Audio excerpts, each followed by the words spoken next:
আমাদের মারছে কালাম ৭০, সাথে বারেক মেম্বারের ছেলে ছিল, আরেকটা ছেলে ছিল, আমি তার দেখলে চিনি, বাবু না ওর নাম, আরেকটা।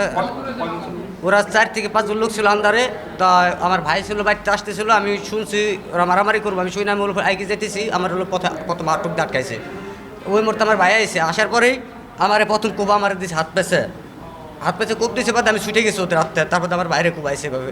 আর ওরা আগে পরিকল্পনা করছিল আমাদের মারার জন্য, কারণ ওরা আগে একজনের সাথে ভেজাল ছিল, সেই মামলা আমার ভাই সাক্ষী দিয়েছিল।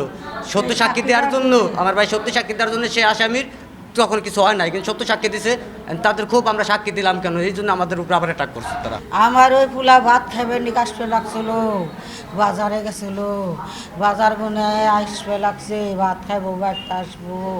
সেই পোলা পাশে গুনে কুবাইবে রাম দাও দেই হ্যাঁ দইরিয়া এক বাড়িতে গেছে, সেই বাড়িতে যাইয়া কুবাইছে, তারা এক গড় দৌড় দিছে।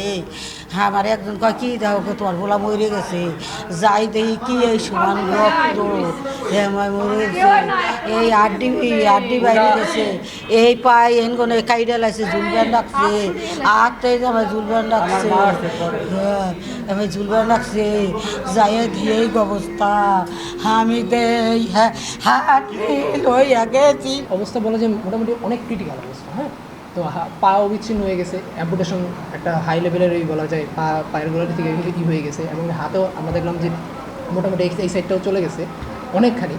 তো এখন মোটামুটি ব্লাড আমরা এই একবার সাথে সাথে রুগী আসার সাথে সাথেই রিসিভ হওয়া মাত্রই আমরা তার মেইন যে ট্রিটমেন্ট আছে সব দেওয়া হয়েছে, ড্রেসিং এবং প্রাথমিক ট্রিটমেন্ট হিসেবে সব কিছুর ব্যবস্থা চলতেছে। এবং পেশেন্টের সবচেয়ে বেশি খারাপ অবস্থা হলো ব্লিডিং বেশি হয়েছে, তার এত পরিমাণ রক্ত হয়েছে, এখন তারা আমরা ব্লাড গ্রুপিং করা নাই, তারা আমরা ব্লাড গ্রুপিং করতে পাঠাইছি, এবং সাথে সাথে আমার কর্তব্য হিসাবে তাকে আমি প্লাজমা সেলও চালু করে দিছি।